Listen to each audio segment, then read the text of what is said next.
محفل پاک میں حاضر ہیں اور ماہ ذوالحج کا ماہ مقدس 18 ذوالحج خلیفہ سوم برحق امیر المومنین خلیفۃ المسلمین جامع القرآن کامل الحجاج والایمان داماد مصطفیٰ حضرت سیدنا عثمان ابن عفان ذو النورین رضی اللہ تعالی عنہ آپ کا یوم شہادت ہے۔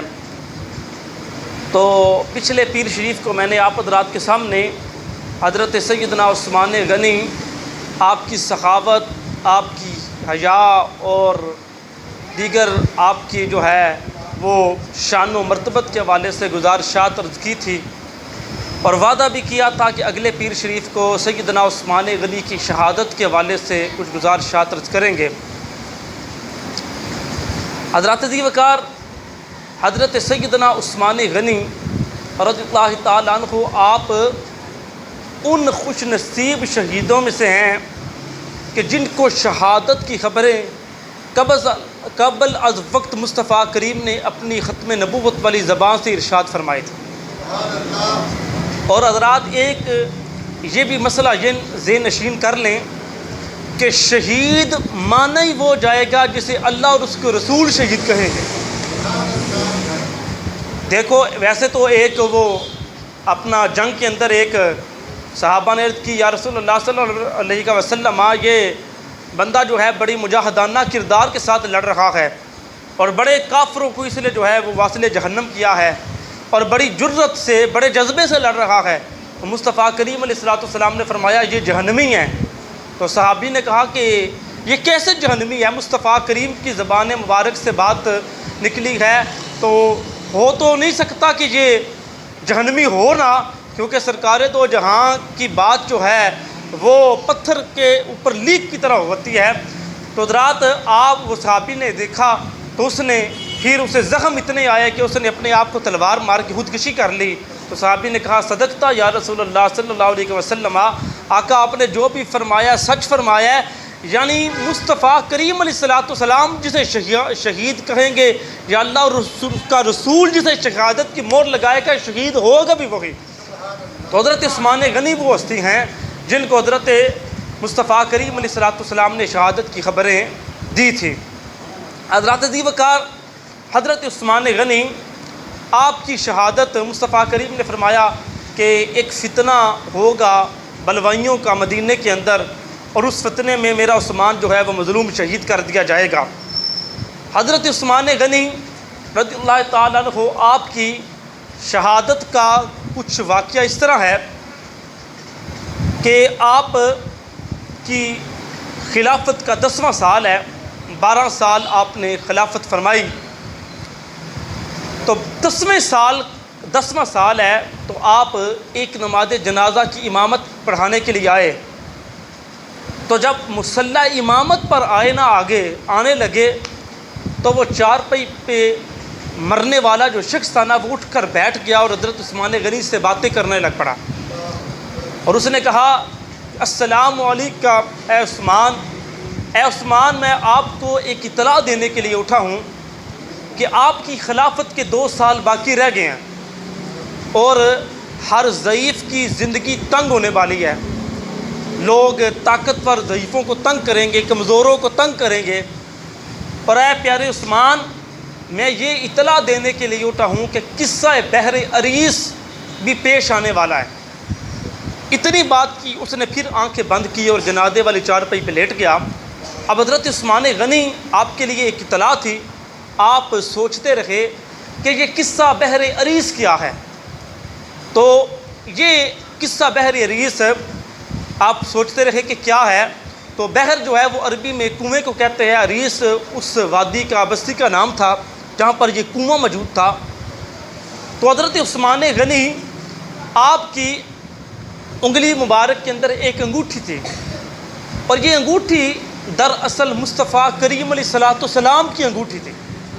اس انگوٹھی کو انگشت نبوت میں کئی سال رہنے کا موقع ملا تھا، اور سرکار دو جہاں اس انگوٹھی کو سرکاری مہر کے طور پر استعمال کیا کرتے تھے، یعنی سرکاری کاغذ پہ سرکار اگر کوئی تحریر لکھواتے یا لکھتے تو سرکار جو مہر کے طور پر لگاتے تو وہاں پر محمد رسول اللہ چھپ جایا کرتا تھا۔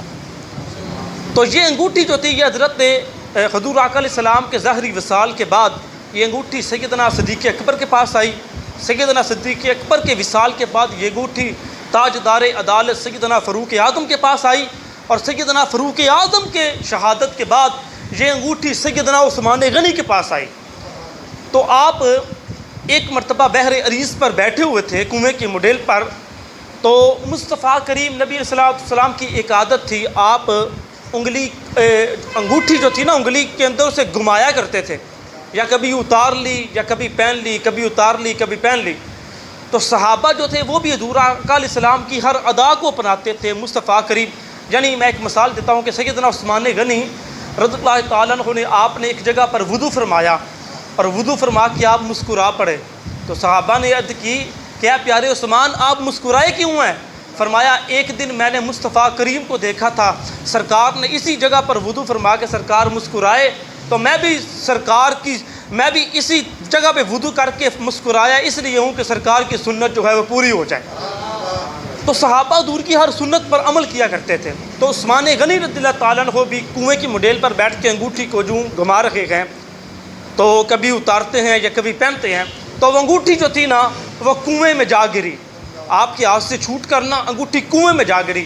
تو آپ نے فرمایا اگر کوئی انگوٹھی نکال کر دے تو میں اسے بڑا بھاری انعام جو ہے وہ دوں گا۔ غوطہ خور آئے، بڑے بڑے ماہر بندے آئے، حتیٰ کہ کنویں کا پانی سارا باہر نکال لیا، لیکن انگوٹھی نہ ملی، نہ وہ ملنی تھی انگوٹھی۔ حضرت عثمان غنی نے اسی طرح کی ایک چاندی کی انگوٹھی اور بنوائی، اسے سرکاری مہر کے طور پر استعمال کرتے رہے۔ حضرات جب یہ سرکار کی نسبت والی انگوٹھی حضرت عثمان غنی سے کنویں میں گری، بس اس کے بعد پھر آپ پر فتنوں کے دروازے کھل گئے، سیدنا عثمان غنی کے امتحان کا وقت شروع ہو گیا۔ اور حضرات سب سے زیادہ مخالفت حضرت عثمان غنی کی ان لوگوں نے کی جنہوں نے شریعت کے خلاف کام کرنے شروع کر دیے، اور حضرت عثمان غنی نے ان کو روکا۔ یعنی کچھ لوگ کبوتر بازی کرنا شروع کر دی، آپ نے ان کو اس غیر شرعی کام سے روکا اور کبوتروں کے پر کتروا دیے، وہ لوگ آپ کے خلاف ہو گئے۔ اور کچھ لوگ گلیل بازی کرنے لگ پڑے، حضرت عثمان غنی انہیں بھی روکا اور ان کی گلیلیں جو تھی وہ توڑوا دی، وہ بھی حضرت عثمان غنی کے خلاف ہو گئے۔ ایک اور طبقہ، ایک آپ نے چراغاہ کو وسیع کیا تو لوگوں نے اعتراض کر دیا، انہوں نے کہا جی آپ نے یہ کیا کیا؟ حتیٰ کہ یہ چراغاہ ابو بکر صدیق اور سیدنا عمر فاروق کے دور میں تو یہ چراغاہ اتنی تھی، آپ نے اسے کیوں بڑھا دیا؟ تو پھر آپ اپنے عزیز و اقربا کو اپنی جیب سے ان کی جو ہے وہ خدمت کیا کرتے تھے۔ لوگوں نے یہ بھی اعتراض کیا کہ جی آپ اپنے رشتہ داروں کی خدمت جو ہے وہ بیت المال سے کرتے ہیں، تو یہ بھی اعتراض لوگوں نے کیا۔ پھر ایک سب سے بڑا فتنہ جو اٹھا، آپ کی شہادت کا جو اصل سبب بنا وہ یہ تھا کہ عبداللہ بن سبا ایک شخص تھا یہودی، وہ یہودی تھا لیکن اوپر سے کلمہ پڑھتا تھا، یعنی منافق بن کے مسلمانوں کے جو ہے وہ لشکر میں، مسلمانوں کی جماعت میں آ پڑا۔ اس نے اندر ہی اندر ایک تحریک چلا لی، مدینے کے اندر، بصرے کے اندر، کوفے کے اندر، حتیٰ کہ مصر پہنچ گیا، اور ہزاروں لوگ اس نے اپنی تحریک کا حصہ بنا لیے۔ اس نے سب سے پہلے یہ شوشہ چھوڑا، اس نے کہا جی دیکھو عیسیٰ علیہ السلام کی شان زیادہ ہے کہ ہمارے نبی آقا دو عالم کی شان زیادہ ہے؟ تو سارے لوگوں نے کہا کہ بھائی ظاہری بات ہے کہ عیسیٰ علیہ السلام مقتدی ہیں، ہمارے نبی امام ہیں، لہذا اعلیٰ بھی ہمارے مصطفیٰ کریم ہیں اور اولیٰ بھی ہمارے آقا دو عالم ہیں۔ تو اس نے کہا دیکھو جی کہ جب کہ ہمارے نبی نے تو اب قیامت تک واپس دنیا میں نہیں آنا، جب کہ عیسیٰ علیہ السلام نے قیامت کے نزدیک آنا ہے، یعنی لوگوں کو ایک رستہ دیا اسلام کے خلاف کھڑے ہونے کا، اسلامی تصور کے خلاف کھڑے ہونے کا۔ تو دوسرا شوشہ اس نے یہ چھوڑ دیا، اس نے کہا جی دیکھو ہر نبی کا کوئی نہ کوئی وسیع ہوتا ہے، اور ہمارے نبی کے وسیع ہیں مولا کائنات علی المرتضیٰ شیر خدا، تو لہذا خلافت جو تھی نا یہ وسیع کا حق ہے۔ تو معاذ اللہ سیدنا عثمان غنی نے اس پر جو ہے وہ معاذ اللہ قبضہ کیا ہے۔ تو حتیٰ کہ یہ آدمی مولا علی کے بھی حق میں نہیں تھا، لیکن اندر ہی اندر اس نے ایک سازش کا جو ہے وہ جال بنا اور لوگوں کو جو ہے وہ گمراہ کیا۔ اب حضرت عثمان غنی کے پاس بصرے کے اور مصر کے کچھ لوگ آئے، اور انہوں نے آ کر کہا کہ آپ مصر کا گورنر جو ہے وہ اسے بدل دیں۔ آپ نے فرمایا کسے بنائیں؟ انہوں نے کہا جی محمد بن ابی بکر کو بنائیں۔ آپ محمد بن ابی بکر، دیکھو نام بھی اس شخص کا لیا جو آپ کے سب سے زیادہ قریب تھا، حضرت ابو بکر صدیق کے فرزند محمد بن ابی بکر۔ آپ نے خط لکھا، فرمایا جی میرا خط لے جاؤ اور مصر کے گورنر کو میں جو ہے وہ مقبول کرتا ہوں اور اس کی جگہ پر محمد بن ابی بکر کو تعینات کرتا ہوں، میرا خط لے جاؤ، آج سے مصر کی گورنری جو ہے وہ محمد بن ابی بکر کے سپرد۔ اب جب ادھر محمد بن ابی بکر ان کے ساتھی جب خط لے کر چلے، ادھر مروان ایک بندہ تھا، اندر سے منافق تھا، اس نے کیا کیا، سرکاری کاغذ چوری کیا، حضرت عثمان غنی کی مور کو چوری کیا اور خط لکھ کر حضرت عثمان غنی کی اونٹنی لی اور حضرت عثمان غنی کے غلام کو ساتھ ملایا اور پیچھے پیچھے خط دے کے بھیج دیا۔ جب بھیج دیا، اب غلام اسی رستے سے گیا جس رستے سے محمد بن ابی بکر اور اس کے ساتھیوں نے گزرنا تھا۔ جب انہوں نے دیکھا تو انہوں نے کہا یہ تو عثمان غنی کا غلام ہے۔ انہوں نے کہا بھائی کدھر جا رہا ہے تم؟ انہوں نے کہا جی میں تو مصر جا رہا ہوں۔ انہوں نے کہا مصر تو ہم بھی جا رہے ہیں، تم کیا کرنے جا رہے ہو؟ انہوں نے کہا جی امیر المومنین کا خط لے کے جا رہا ہوں۔ انہوں نے جب خط کھول کے پڑھا تو اس میں لکھا ہوا تھا کہ محمد بن ابی بکر اور اس کے ساتھی جیسے مصر میں پہنچے، ان کے ہاتھ بھی کاٹ دیے جائے، ان کے پاؤں بھی کاٹ دیے جائیں اور ان کو تا حیات قید کر دیا جائے، یہ واپس مدینے نہ پہنچ سکے۔ اب جب خط پڑھا حضرت عثمان غنی کے خلاف ہو گئے اور واپس آئے، حضرت عثمان غنی کے سامنے لا کر خط رکھا، کہا حضور جی خط آپ نے لکھا ہے؟ فرمایا اللہ کی قسم میں نے نہیں لکھا۔ انہوں نے کہا جی مور آپ کی؟ فرمایا میری۔ انہوں نے کہا جی اونٹنی آپ کی؟ فرمایا میری۔ انہوں نے کہا جی غلام آپ کا؟ فرمایا میرا۔ فرمایا لیکن قسم بخدا میں اس سازش کا حصہ نہیں ہوں، میں نے محمد بن ابی بکر کے قتل کا حکم نہیں دیا۔ حتیٰ کہ کچھ لوگوں نے یہاں پر اس بات کو ہوا دی، انہوں نے کہا جی عثمان تو اتنے بوڑھے ہو چکے ہیں کہ ان کو تو خبر ہی نہیں، ان کی مور کہیں پر استعمال ہو رہی ہے، اونٹنی کہیں پر استعمال ہو رہی ہے، غلام کہیں پر استعمال ہو رہا ہے، لہذا عثمان غنی اب بوڑھے ہو چکے ہیں، بڑھاپے کی حد کو پہنچ گئے ہیں، لہذا اب یہ حکومت کی آگ ڈور سنبھالنے کی اہلیت نہیں رکھتے۔ تو اب ادھر حضرت عثمان غنی رضی اللہ تعالیٰ عنہ آپ اب ادھر ہزاروں کی تعداد میں بصرے اور مصر کے لوگ مدینے میں آ پہنچے اور حضرت عثمان غنی بڑا جو ہے وہ پریشان رہنے لگ پڑے۔ ادھر جمعۃ المبارک کا دن آیا، حضرت عثمان غنی آپ گھر سے نکلے، مسجد نبوی میں خطبہ جمعہ ارشاد فرمانے کے لیے آئے۔ جب آپ نے عصا پکڑ کر خطبہ دینا شروع کیا تو دائیں طرف سے ایک شخص اٹھا، اس نے کہا عثمان بیٹھ جاؤ، ہم نے نہ تمہارا خطبہ سننا ہے نہ تمہارے پیچھے جو ہے ہم نے نماز پڑھنی ہے۔ اور آپ نے پھر بھی تقریر جاری رکھی۔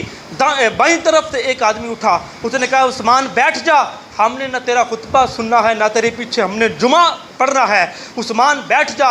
آپ نے پھر بھی تقریر جاری رکھی۔ تھوڑی دیر کے بعد ایک اور بدبخت آگے بڑھا، جہجہ غفاری اس کا نام ہے، اس نے آ کر اور حضرت عثمان غنی سے ہاتھ سے وہ عصا چھین لیا۔ جب اس نے عصا چھینا نا تو یہ وہ عصا مبارک تھا جسے پکڑ کے مصطفیٰ کریم خطبہ ارشاد فرمایا کرتے تھے، جسے پکڑ کے تاجدار صداقت سیدنا ابو بکر صدیق خطبہ دیا کرتے تھے۔ یہ وہی عصا تھا جسے پکڑ کے تاجدار عدالت سیدنا عمر ابن خطاب خطبہ دیا کرتے تھے۔ اس بدبخت نے حضرت عثمان غنی سے ہاتھ سے وہ عصا چھین لیا اور اپنے گھٹنے پہ رکھ کر مار کر توڑ کے 2 ٹکڑے کر دیا۔ جب 2 ٹکڑے کیا، اللہ رب العزت نے اسے مصطفیٰ کریم کی نسبت کی گستاخی کی سزا یہ دی، سرکار کے غلام کی گستاخی کی سزا یہ اسے ملی کہ اس کے گھٹنے کے اندر کینسر ہو گیا، گوشت خور بیماری نے جنم لے لیا، 1 سال میں کتے کی موت مر گیا۔ سچ فرمایا اللہ کے قرآن نے، واللہ عزیز ذو انتقام، اللہ بہتر انتقام لینے والا ہے۔ حضرت عثمان غنی اب آپ ممبر پر کھڑے رہے اور روتے رہے۔ حضرات ادھر سے ایک ظالم اٹھا، اس نے پتھر مارا، پلاننگ کے تحت آئے تھے، منصوبہ بنا کر آئے تھے۔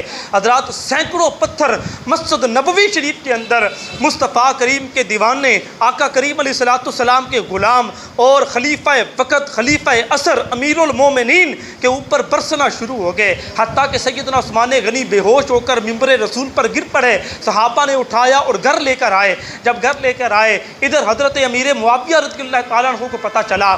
آپ آئے اور آ کر کہنے لگے، اے پیارے عثمان، مصر کے بصرے کے ہزاروں کی تعداد میں لوگ مدینے میں آ چکے ہیں، انہوں نے آپ کو شہید کر دینا ہے، آپ ایسا کریں میرے ساتھ مصر میں چلے جائیں، میں وہاں پر آپ کو جو ہے سیکورٹی بھی دوں گا، اچھا کھانے کو ملے گا، اچھا پہننے کو ملے گا۔ سیدنا عثمان غنی نے یوں ہاتھ پکڑ کر فرمایا، معاویہ تیرے خلوص کو عثمان کا جو ہے وہ سلام ہے، اے معاویہ تو مجھے مصر میں لے جائے گا، وہاں پر سیکورٹی بھی ملے گی، کھانے کو بھی اچھا ملے گا، پہننے کو بھی اچھا ملے گا، لیکن وہاں پر سرکار کا گنبد خضرا تو نہیں نا، وہاں پر سرکار کی قبر انور تو نہیں نا، جو وہ تو صرف مدینے میں ہی ہے۔ ارے وہ سرکار کا گنبد، وہ سرکار کا روضہ انور جسے عثمان دن میں ایک مرتبہ دیکھتا ہے، بھوک بھی مٹ جاتی ہے، پیاس بھی بجھ جاتی ہے، لہذا وہ تو صرف مدینہ شریف کے اندر ہی ہے نا۔ حضرت امیر معاویہ رضی اللہ تعالیٰ عنہ آپ نے جب دیکھا تو لاجواب ہو گئے۔ پھر آپ نے کہا کہ اے عثمان، پھر مجھے اجازت دیں کہ میں ہزاروں کی تعداد میں مصری فوج بھیجتا ہوں، جو ان جو ہے وہ باغیوں کا جو ہے وہ مکو جو ہے ان معاویوں کا مقابلہ کرے گی اور ان سے جو ہے آپ کو جو ہے وہ سیکورٹی دے گی۔ حضرت عثمان غنی نے جب یہ بات سنی، آپ نے فرمایا، اے معاویہ بالکل یہ مسلمانوں کے امیر کا حکم ہے کہ کوئی بھی فوجی مدینے میں نہ آئے، اگر تم فوج بھیجو گے ان باغیوں کے ساتھ جنگ کرنے کے لیے تو پھر مدینے میں جنگ ہوگی، مدینے کے گلیوں بازاروں میں خون ہی خون ہوگا۔ عثمان جو ہے جان تو دے سکتا ہے لیکن شہر مصطفیٰ کا تقدس جو ہے وہ پامال نہیں ہونے دے گا۔ لہذا حضرت عثمان غنی نے اب ادھر حضرت امیر معاویہ پھر بولے، آخری کوشش کی، کہا کہ اے عثمان پھر اپنا خیال رکھنا، انہوں نے آپ کو شہید کر دینا ہے، انہوں نے آپ کو شہید کر دینا ہے، اپنا خیال رکھنا۔ حضرت عثمان غنی مسکرا کر کہتے ہیں کہ اے معاویہ آپ میری فکر نہ کریں، آپ میری فکر نہ کریں، اگر عاشق کو مصطفیٰ کے شہر مدینے میں موت آ جائے، عاشق کو اس سے بڑھ کر اور کیا چاہیے؟ اگر مصطفیٰ کے شہر مدینے میں موت آ جائے اس سے بڑھ کر اور کون سی سعادت ہے؟ حضرت عثمان غنی حضرات دی وقار پھر آپ کو آپ کے مکان کے اندر جو ہے وہ قید کر دیا گیا۔ حضرات وہ بیر روما کنواں جو اکلوتا میٹھے پانی کا کنواں حضرت عثمان غنی نے خرید کے مسلمانوں کے لیے وقف کیا تھا، آج اسی کنویں کا پانی آپ پر بند کر دیا گیا۔ وہ مسجد نبوی جس کی توسیع کے لیے رقم آپ نے ادا کی تھی، آج اسی مسجد میں آپ کو نماز پڑھنے کی اجازت نہیں، نماز پڑھانے کی اجازت نہیں، خطبہ جمعہ ارشاد فرمانے کی اجازت نہیں۔ حضرات دی وقار کچھ دن آپ نے کھارے پانی پر گزارا کیا، پھر ظالموں نے کھارا پانی بھی بند کر دیا۔ ادھر ام المومنین سیدہ ام حبیبہ کو پتہ چلا، آپ کچھ کھانے پینے کی چیزیں لے کر جب آئی تو ادھر جب عثمان غنی کی رہائش کے قریب پہنچی تو ظالموں نے جو ہے ام المومنین کا بھی حیا نہ کیا اور جو ہے وہ اونٹ کی جو رسیاں جو تھی وہ کاٹ دی، آپ جو ہے وہ زمین پر گر پڑی۔ مصطفیٰ کریم کے صحابہ نے باحفاظت گھر پہنچایا، پھر پتہ چلا شیر خدا علی المرتضیٰ شیر خدا حیدر کرار کو پتہ چلا تو پھر سیدنا مولا علی شیر خدا آپ نے 3 مشکیزیں پانی کے بھرے اور ساقی عثمان بن کے مولا علی شیر خدا آئے۔ آج تو لوگ کہتے ہیں جی معاذ اللہ انہوں نے خلافت چھین لی، یہ ہو گیا وہ ہو گیا۔ مولا علی شیر خدا 3 مشکیں بھر کر عثمان غنی کی جب رہائشگاہ کے قریب آئے، بلوائیوں نے کہا علی ہم نے ایک قطرہ بھی پانی کا عثمان غنی کے لیے اندر نہیں جانے دینا۔ مولا علی شیر خدا نے یوں تلوار لہرائی، فرمایا جس نے پھر ماں کا دودھ پیا ہے ذرا علی کے سامنے آئے ہیں۔ سامنے تو کوئی نہ آیا کیونکہ شاہ مرداں شیر یزداں قوت پروردگار، لا فتح الا علی لا سیف الا ذوالفقار، سامنے تو کوئی نہ آیا لیکن ان بدبختوں نے چھپ کے تیر مارے اور مشکیزیں جو تھے وہ چھلی کر دیے، پانی جو ہے وہ اندر نہ جا سکا۔ مولا علی شیر خدا نے جو اپنا امامہ اتارا اور اتار کر حضرت عثمان غنی کے مکان کے اندر پھینک دیا، فرمایا اے میرے ویر عثمان یہ نہ کہنا کہ علی آخر وقت بے وفائی کر گیا تھا، علی کی جو ہے دستار بتاتی ہے، علی کا امامہ بتاتا ہے کہ علی باہر آیا ہوا ہے۔ تو حضرات یہ ہزاروں کی تعداد میں تھے، انہوں نے مولا علی کو اندر نہ جانے دیا۔ کچھ اللہ کی مرضی بھی یہی تھی۔ جب حضرت عثمان غنی، حضرت عزیز وقار ادھر حضرت عبداللہ بن سلام، آپ فرماتے ہیں کہ میں حضرت عثمان غنی سے ملنے کے لیے آیا، اور کہتے ہیں کہ میں جب عثمان غنی سے ملا تو میں کیا دیکھتا ہوں کہ حضرت عثمان غنی نے یوں دعا کے لیے ہاتھ اٹھائے اور عرض کی، مولا میرے محبوب کی امت کو اتفاق عطا فرما۔ یعنی ان کے انتشار کی دعا نہیں کی، اگر چاہتے تو دعا کرتے تو جو خدا حضرت نوح علیہ السلام کے کہنے پہ پوری بستی اجاڑ سکتا ہے، وہ خدا حضرت عثمان غنی کے کہنے پر بھی امت کا شرادہ بکھر سکتا تھا۔ لیکن یہ کریم آقا کے کریم نوکر ہیں، انہوں نے ہمیشہ امت کی بھلائی کا جو ہے وہ درس دیا ہے۔ حضرت عثمان غنی، حضرت عبداللہ بن سلام کہتے ہیں کہ جب میں قریب پہنچا تو میں نے دیکھا کہ سیدنا عثمان غنی کا چہرہ جو ہے وہ تر و تازہ ہے۔ میں نے کہا، اے مصطفیٰ کریم کے پیارے داماد، اے عثمان ابن عفان، ایک بات کی سمجھ نہیں آئی، آپ کئی دنوں سے بھوکے ہیں، پیاسے ہیں، لیکن پھر بھی آپ کے چہرے کی رونقیں اسی طرح بحال ہیں، اس کی وجہ کیا ہے؟ حضرت عثمان غنی نے فرمایا کہ اے عبداللہ سلام، میرے چہرے کی رونقیں بحال کیوں نہ ہوں؟ کل رات میں نے خواب کے اندر مصطفیٰ کریم علیہ السلام کی زیارت کی ہے۔ مصطفیٰ کریم علیہ السلام یہ سامنے مکان کے روشن دان کی کھڑکی سے مجھے سرکار نظر آئے ہیں۔ مصطفیٰ کریم نے مجھے اپنی زیارت کا شرف بخشا ہے۔ اور پھر اے عبداللہ بن سلام کیا بتاؤں، سرکار دو جہاں کے ہاتھ میں ایک ڈول تھا جو ٹھنڈے پانی سے لبالب بڑا ہوا تھا۔ سرکار دو جہاں نے فرمایا، عثمان پیاس لگی ہے؟ عرض کی آقا پیاس لگی ہے۔ فرمایا، قریب آ، پیے گا تو، پلاؤں گا میں۔ تاجدار گولڑا نے اسی لیے فرمایا نا، پانی کو سردہ پیندے ہو تسا نہ لتان آئیاں لجپال سدیندے ہو۔ تو حضرات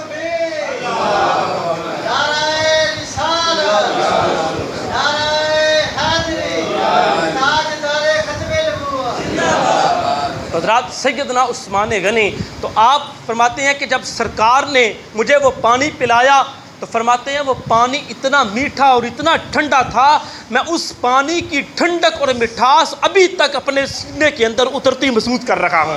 فرمایا، اب سرکار نے فرمایا کہ اے عثمان، یہاں پر پانی پی لیا ہے، اب حوض کوثر پہ آ جانا، وہاں پر بھی ہم جو ہے وہ تمہیں پانی پلا دیں گے۔ حضرات عزیز وقار حضرت عثمان غنی نے فرمایا کہ اے عبداللہ بن سلام، کیا بتاؤں؟ سرکار دو جہاں نے فرمایا کہ اے عثمان، اگر تو چاہے تو تیری ان بلوائیوں کے خلاف مدد کر دی جائے اور ان بلوائیوں کو جو ہے وہ ختم کر دیا جائے، اور اگر تو چاہے تو آج روزہ رکھ کے شام کو روزہ میرے پاس آ کے افطار کر لینا۔ حضرت عثمان غنی نے عرض کی، آقا مجھے یہ دنیا کی زندگی جو ہے وہ نہیں چاہیے، مجھے اپنے پاس بلا لے، میں آپ کے ساتھ افطاری کرنا چاہتا ہوں۔ حضرت سیدنا عثمان غنی رضی اللہ تعالیٰ عنہ، حضرات ادھر مولا علی شیر خدا کرم اللہ وجہ الکریم، آپ نے اپنے بیٹے حسن کو بلایا، اپنے بیٹے امام حسین کو بلایا اور حسن مجتبیٰ کو بلایا۔ فرمایا، بیٹا، اور لے کر عثمان غنی کے دروازے پر آ گئے۔ فرمایا، بیٹا یہ تلواریں پکڑ لو اور یاد رکھنا، تمہارے چاہے ٹکڑے بھی ہو جائیں لیکن تمہارے خالو عثمان کا وال بھی کا نہیں ہونا چاہیے۔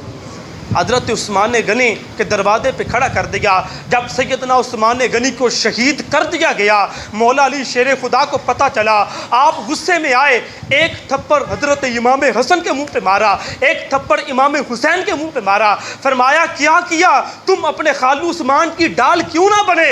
سیدنا امام حسین اور امام حسن نے ہاتھ چوم کر عرض کی، اے بابا جان، بلوائیوں نے حملہ پیچھے سے کیا تھا، اگر سامنے سے آ جاتے تو ہم اپنے آپ کو موت کی وادی میں اتار دیتے، لیکن عثمان غنی کی زلف کو جریب تک نہ آنے دیتے۔ تو حضرات عزیز وقار حضرت عثمان غنی رضی اللہ تعالیٰ عنہ، حضرات ادھر آپ کی شہادت کا وقت قریب آ گیا۔ آپ کیونکہ عرب کے لوگ اکثر تہمت استعمال کیا کرتے تھے، حضرت عثمان غنی بھی اکثر تہمت باندھا کرتے تھے، لیکن جب شہادت کا دن آیا، آپ نے ایک پجامہ سلوا کر رکھا ہوا تھا، اس شہادت کے دن آپ نے پجامہ منگوا کر پہن لیا۔ کسی نے کہا، حضور یہ پجامہ کیوں پہنا؟ فرمایا، جب بغیرتی پر اترتے ہیں تو جب بلوائی اور باغی حملہ کریں گے، انہوں نے تو نہیں دیکھنا کہ میں حجاب والوں کا تاجدار ہوں، میں ڈرتا ہوں کہ میرے اعضائے پردہ ننگے نہ ہو جائیں، کیونکہ میں ہی وہ عثمان ہوں جن کے بارے میں مصطفیٰ نے فرمایا، عثمان تجھ سے آسماں کے فرشتے بھی حیا کرتے ہیں۔ تو حضرت عثمان غنی نے پاجامہ منگوا کر پہن لیا۔ حضرات ادھر آپ نے قرآن کریم کا نسخہ بھی منگوا لیا، حالانکہ آپ قرآن پاک کے حافظ تھے، روزانہ رات میں عشاء کی نماز کے وطروں میں پورا قرآن تلاوت کیا کرتے تھے، لیکن اس شہادت کے دن آپ نے جو ہے قرآن کریم کا نسخہ منگوا لیا، سورہ بقرہ کھول کے آپ تلاوت کر رکھے ہیں۔ ان بدبختوں نے پہلے مکان کو آگ لگا دی، آگ لگائی، بگدڑ مچی، لوگ کوئی ادھر دوڑ رہا ہے، کوئی ادھر دوڑ رہا ہے۔